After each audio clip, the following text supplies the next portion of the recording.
Guys, what is going on? Ryan Williams AFC back with another match reaction. Of course, Crystal Palace won, Arsenal won. We were held down at Selhurst Park. A difficult performance because we started off alright, I guess, slow, but alright. Palace didn't look like they wanted. They didn't look like they won it within the first 20 minutes. Before we even continue with that, of course, guys, make sure you like, share, and subscribe to the channel. Please let me know your thoughts in the comment section, and of course, share the content. You can hit me up on Twitter, links in the description, as well as my Instagram. So, like I was saying, Palace looked like they didn't want it in the first 10-15 minutes, and then we get a goal. Aubameyang, 16th of the season. This guy always comes to our rescue. Always. And it was great to hear him say he wants to get us back to where we want to be in his program notes the other day. Of course, we could talk about the contract and that later on in the season because, again, we've heard this before. One of my favourite players of all time said he was 100% Arsenal in the past. And then I saw him in the new camp the season next. So, again, I don't know how to feel about that. But again, Aubameyang, it's always him. He always saves us. And we say all the time, what would we do without him? Where would we be without him? Because there's a lot of players that are off form. And they're really getting on my nerves. And we're gonna get into that. So, as I digress, of course, Aubameyang getting the opener from Alexander Lacazette assist. And Palace decided to wake up. Selhurst Park started to rock up. And listen, they were pressing us. And we were playing slow from the beginning. And look, if there was anything from that Leeds United game that us Arsenal fans can really take seriously, was the fact of how slow we started. And Mikel Arteta said, they need to listen to me. And we heard Lacazette and Reece Nelson and Martinez in their interviews last week talk about the manager's not happy, his dissatisfaction for the fact that the boys, the team, didn't listen to him, his instructions in the Leeds game. Now, I'm pretty sure the same shit was going down in half time. I'm pretty sure he said, listen, you need to sort it out. And unfortunately, we're in the second half. Torreira had to come off because of a collision he had with Nicolas Pepe. And Zaha was there. And Pepe was marking him, and then the ball went up in the air. Lickety split. I'm sure if you saw the game, you know what I'm talking about, of course. Fortunately for that, that means he had to come off. Second half, Matteo Guendouzi came on, who has been a little bit indifferent since Mikel Arteta has arrived. Do you know what I mean? And, I mean, let's just get to it. Aubameyang, the goal scorer, the Arsenal saviour this season, that's been saving us time in and time out, gets a red card. 3-match ban for an atrocious tackle on the Crystal Palace midfielder. I'm pretty sure it's Max Meyer. It was awful. We have to call it right. He made an awful tackle. They got it right. There's nothing to say or criticise the referee for that decision. It was a poor decision. I saw Aubameyang, the look on Aubameyang's face, we even said it like, shit, I fucked up. Socrates and that all side of the referee. VAR had to go back in again because he got a yellow originally, but Max Meyer kept going down and it looked bad. And we all remember what happened with Son and Andre Gomez earlier on this season with Tottenham and Everton, but that's those guys. But from that example, it looked like, oh shit.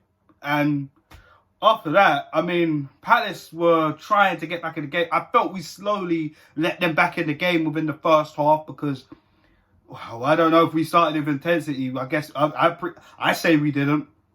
I say we didn't. I say we were passing around them, but it almost looked like they were waiting. They wanted to do that to catch us on the counter. And then when they started to press, it was a lot easier for them. And by the time the second half come around, no Torreira, Guendouzi's there. Now Aubameyang's been sent off. Now we're down to 10 men. So Mesut Ozil has to come off because I don't know what the hell Ozil was doing for like the 45 minutes. Because personally, the only creation that I saw was on the left-sided wing.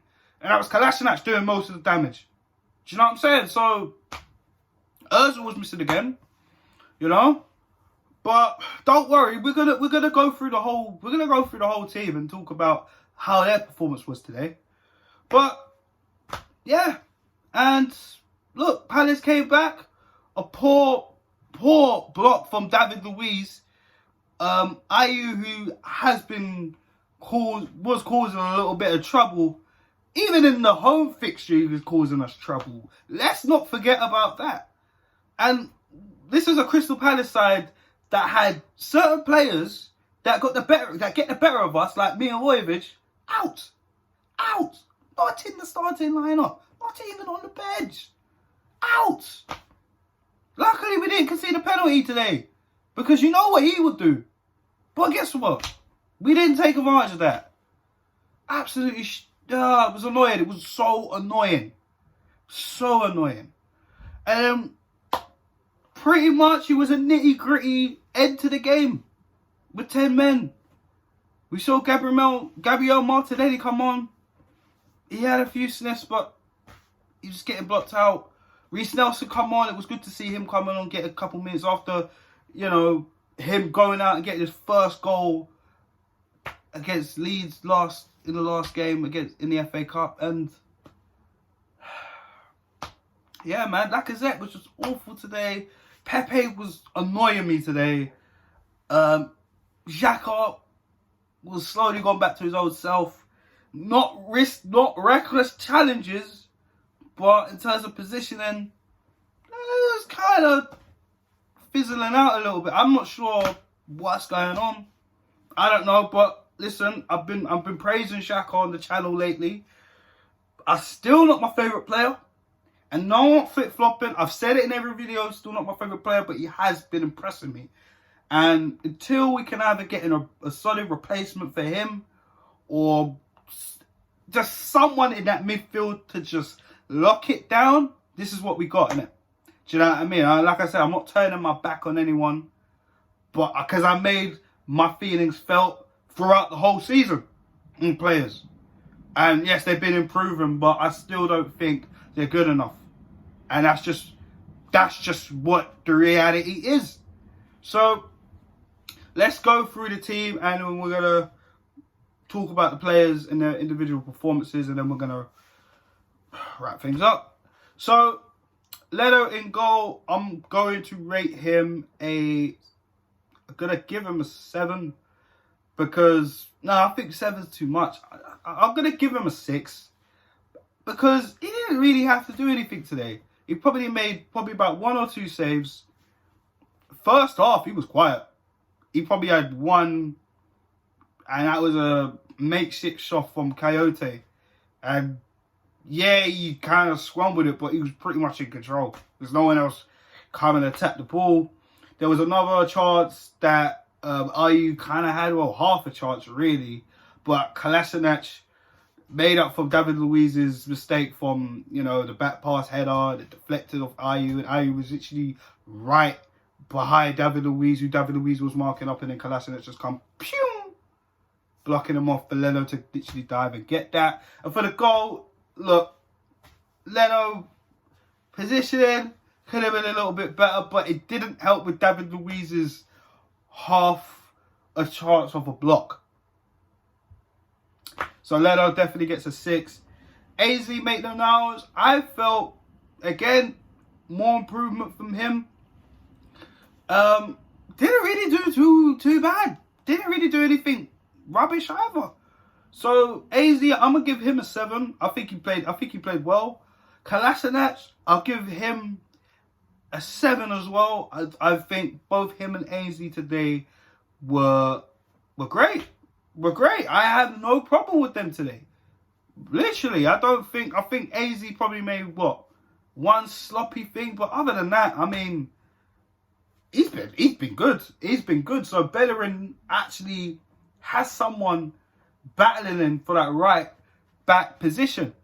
Even though I would like to bring in Max Aarons from Norwich.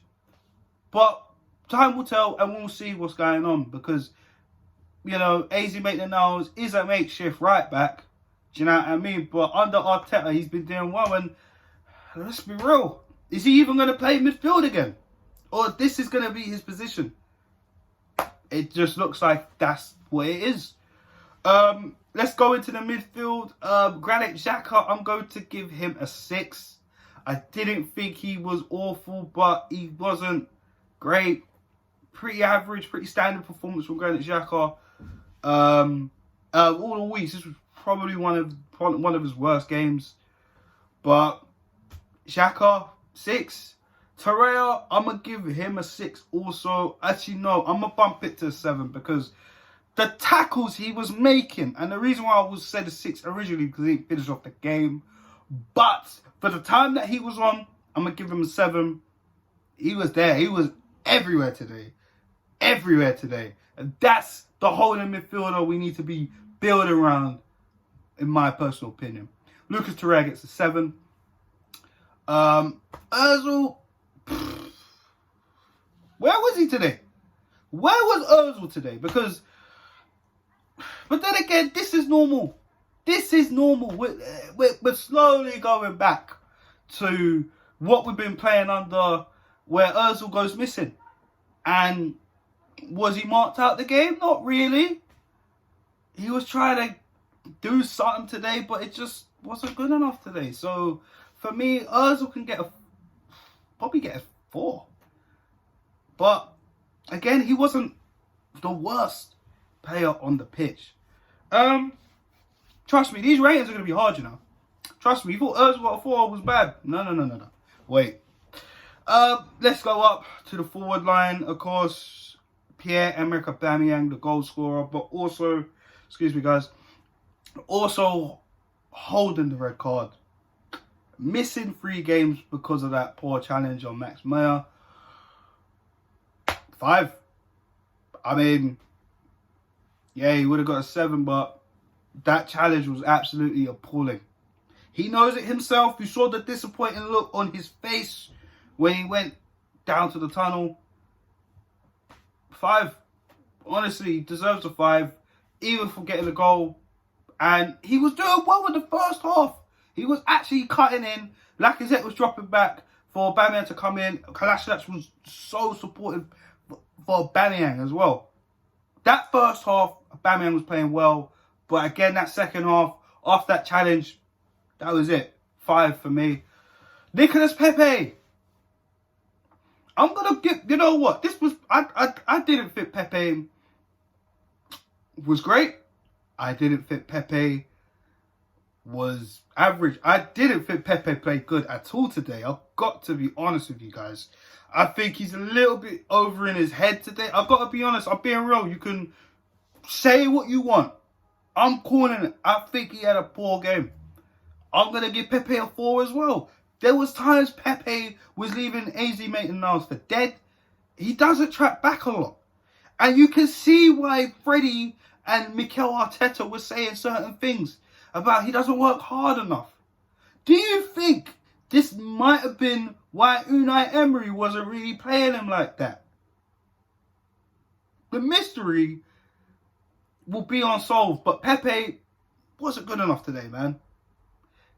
Yes, he had a chance, but, it's not your fault you hit the post. I get it. It happens. That's just what happens in football.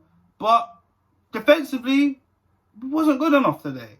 There was times you were trying to do too many flicks and tricks, and it's like, just not needed. Really? So, I'm sorry, Pepe, you get a 4 for me. Poor game. And Lacazette, you get a 4 also. Another poor game. He got an assist, great. But you could just see his frustration and so many fouls, just taking out guys like, bro, not taking them out, but just all that frustration, he's not calming down. He's just letting it get to his head. And he's just taking it out on the opposition players. And obviously, I'm not saying be all nice to the opposition, but causing too many fouls. He had one chance as well, which I could not get over. And you have to be burying that. Lacazette last season would have buried that shit. And I'm talking about the Pepe situation. When Pepe hit the post, the ball pretty much rebounded to him. Didn't take a chance. There was another shot as well, where he got the ball on the edge of the box and tried to turn in. Actually, that was and he just didn't decide to shoot. He just chose to pass. I don't know what's going on with Lacazette. I really do not know what's going on with Lacazette. He works hard, but as a striker, he just hasn't been doing it. I'm not sure. So 4 for me. I'm sorry. It's a 4. And that's just how it is. The substitutions, Guendouzi, put him at 5. Because near towards the end of the game, he's the only midfielder that was trying to be progressive. And I've been getting on to Guendouzi because I said, listen, he hasn't been disciplined enough. Disciplined well enough. Sorry. But under Arteta, we will see further along the line. So Guendouzi can get a 6 or even a 5. I think maybe 6 is a bit too generous because nothing really stood out at Guendouzi, but he tried, so I'll give him a 5. Nelson gets a 5 as well. Didn't really do that much. He probably played one pass to Pepe that I thought was actually great. But I remember at this point we were 10 men down. We were down to 10 men. So he tried. As well as Gabriel Martinelli gets a 5 as well. I mean, these guys, they tried. They tried when they came on. I don't know what the starting 11 were doing. I'm sorry, that first half, Palace let us have it. It was the same type of second half that West Ham were playing when we played them at the London Stadium. What's the difference? The difference is Palace decided to take advantage. They woke up and they were at it. They were at it. We didn't do anything to nullify that. It was poor. It was poor. So, for me, I don't know, man. Obviously, Arteta's still learning on the job. Of course, this is his first job. So, I'm not going to completely get at him. I'm only probably going to get at him for taking off Torreira. But maybe Torreira had an injury after that collision with Nicolas Pepe. We don't know. But what we do know is Lucas Torreira cannot be taken off. That's a fact. Because if we're seeing more stuff like this, we've been seeing this when Torreira's not been playing holding midfield. We've been seeing it under Emery, a little bit under Lomberg, but again, he comes off, we look flat. We look like we can't do anything. There's no last man making that decisive tackle. Sorry, but Torreira has to be first in that midfield without no questions asked. That's just my personal opinion. So, we got Sheffield United next at home, and that is going to be so fun. And you can tell I'm being so sarcastic. No Aubameyang for that game, of course. So, of course, who's going to go up top? Is it going to be out of form Lacazette? Because he is out of form. Do you know what I mean? So, what are we going to do? Are we going to put Gabriel Martinelli up top? Is Pepe going to start this game? Because, again, look, he was playing poor. I think Nelson might get more of a chance to start than Pepe. And I'm just going to be honest with that. So, I don't know. Guys, let me know your thoughts and opinions in the comment section. Please share out the content, of course. 2020, I'm going to try and get this channel up as much as I can. If you want to feature on the channel, want to do a collab, obviously all my details are in the description. Holla at your boy. So, like I said, Sheffield United, wait for that match preview coming out this week coming up. So, guys, I'm out. Gooners, let me know how you feel in the comment section and have a good evening.